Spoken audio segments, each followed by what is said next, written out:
Mom and Dad had gone out for the evening, leaving me home alone for the first time. I was excited at first. I had the whole house to myself and planned to watch some scary movies and eat all the snacks I wanted. It was 6 p.m. and the sun was starting to set. I made some popcorn, grabbed a soda, and settled onto the couch. I decided to watch one of my favorite horror movies. About an hour into the movie, I heard a strange noise coming from upstairs. Sounded like a faint thud, almost like something had fallen. I paused the movie and listened. Silence. I told myself it was probably nothing and started the movie again. A few minutes later, I heard it again, this time a bit louder. I paused the movie once more and stood up. My heart was starting to race. I slowly walked to the bottom of the stairs and looked up. The house was dark, except for the light coming from the TV in the living room. "Hello?" I called out, feeling silly as soon as I did. There was no answer. I took a deep breath and started to climb the stairs. Each step creaked loudly under my weight. When I reached the top, I noticed that the door to my parents' bedroom was slightly open. I was sure it had been closed earlier. I slowly pushed the door open and peeked inside. Nothing seemed out of place. I checked the closet and under the bed, but there was nothing there. Feeling a bit more at ease, I closed the door and headed back downstairs.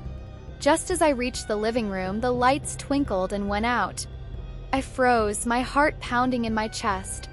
The only light now came from the TV screen, casting shadows around the room.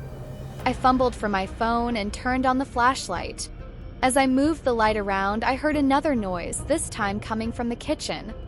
I took a few steps towards the kitchen, my hands shaking as I held the flashlight. The noise was getting louder, like someone was rummaging through the drawers. I hesitated at the doorway, then finally mustered the courage to peek inside. To my relief, there was no one there. Kitchen was empty, but the back door was slightly open. I was sure we had locked it before my parents left. I quickly shut and locked the door, then checked all the other windows and doors in the house. Everything seemed secure. Feeling a bit more confident, I decided to go back to my movie. As I sat down, my phone buzzed with a text message. It was from an unknown number. The message read, "I'm watching you." My heart skipped a beat as I read the text message again. "I'm watching you." I wanted to believe it was just a prank, but my hands were shaking too much to type a reply. I decided to call my mom instead. I dialed her number, but it went straight to voicemail. I tried Dad's number, but it was the same. Frustrated and scared, I left a voicemail for both of them, explaining what had happened and begging them to call me back. It was 7 p.m. now, and the house was pitch dark except for the TV. I turned off the movie, thinking the noise might have come from it, and switched on the news channel for some background noise. I kept the flashlight on. I tried to distract myself by texting my friend Jake, but he didn't reply either. As I was about to put my phone down, I heard another noise. This time it was a soft sound, like someone walking slowly down the hallway upstairs. I froze, staring at the ceiling, listening. I decided to check it out.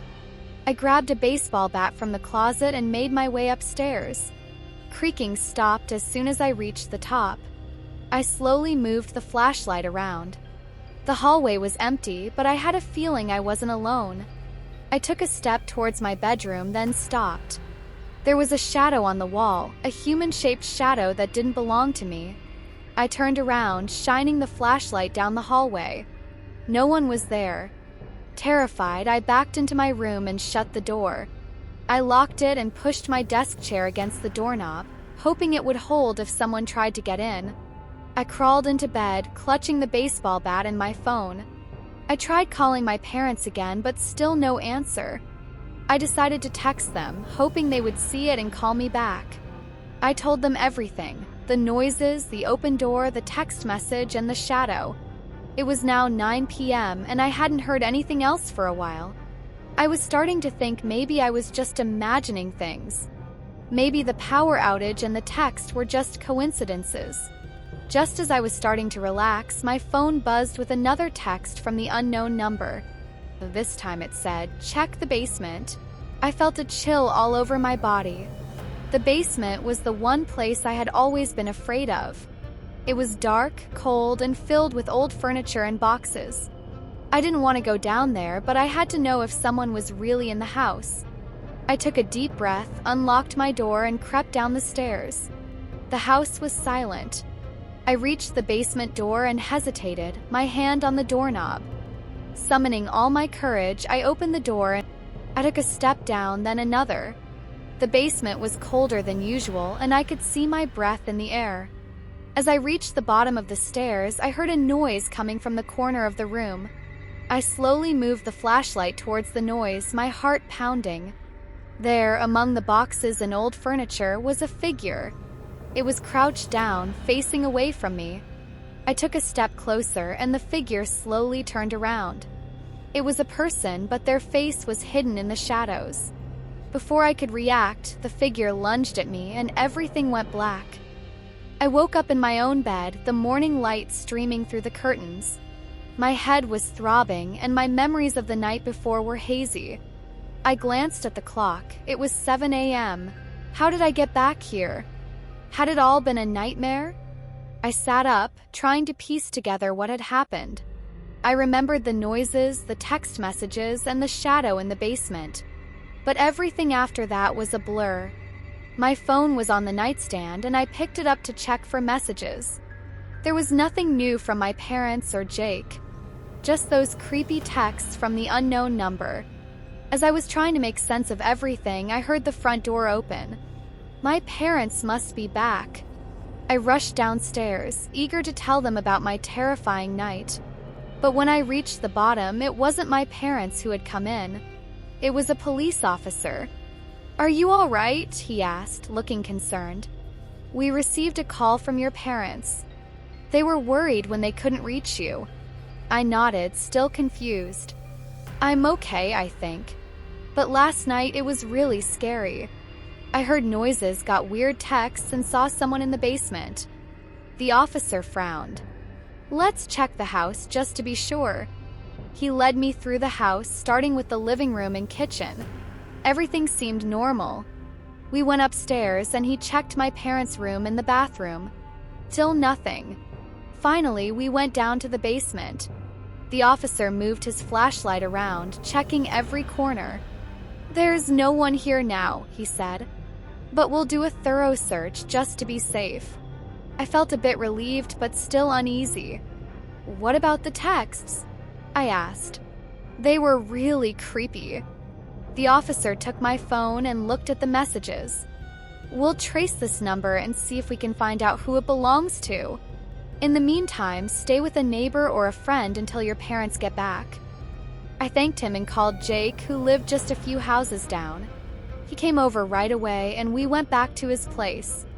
I tried to relax, but my mind kept racing. Who had been in my house? And why? Around noon, my phone buzzed with another text from the unknown number. "I'm not done yet." My heart raced, and I showed the message to Jake.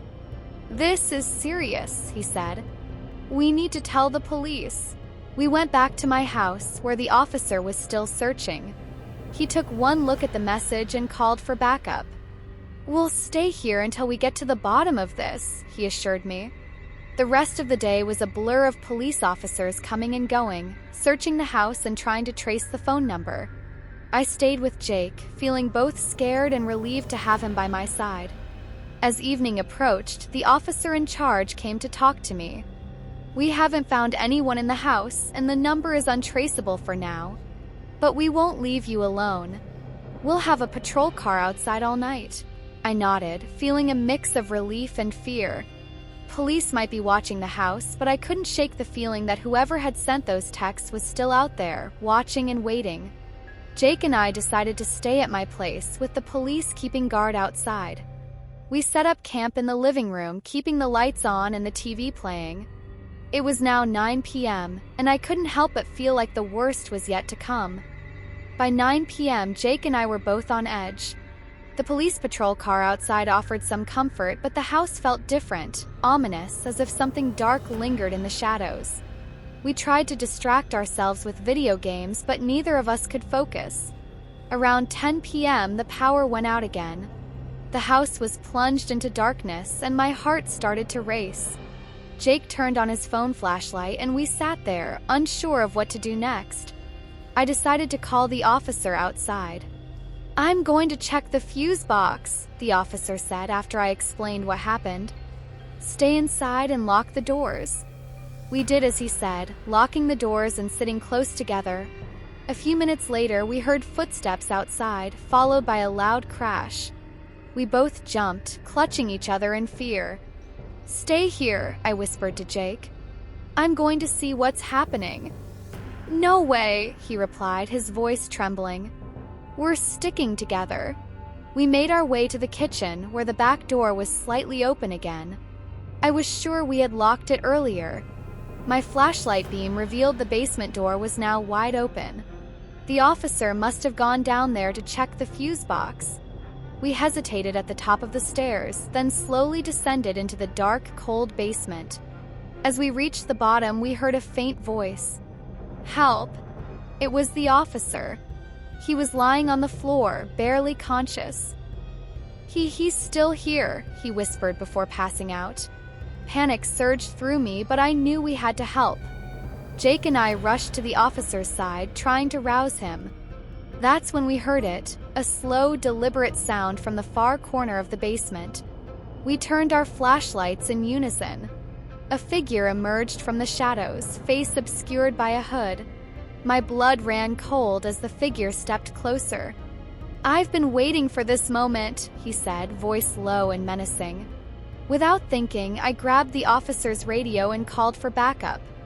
"This is 12 Elm Street. We need help now. There's someone in the basement."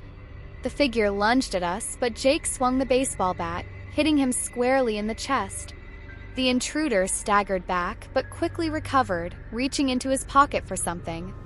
Before he could act, the basement flooded with light as more officers stormed in, weapons drawn. "Freeze!" they shouted. The intruder hesitated, then dropped whatever he was holding and raised his hands. The police quickly subdued and handcuffed him, leading him out of the basement. Jake and I helped the injured officer upstairs, where paramedics were waiting.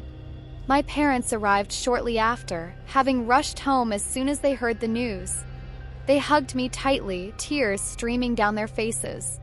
Police later told us that the intruder was someone with a history of breaking and entering, targeting homes where kids were left alone.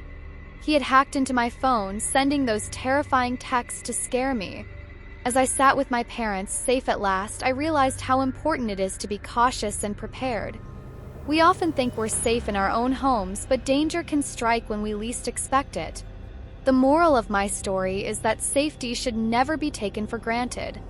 Always lock your doors, be aware of your surroundings, and never hesitate to seek help when you feel threatened. And most importantly, cherish the people who care about you because they will always be there to protect and support you in times of need.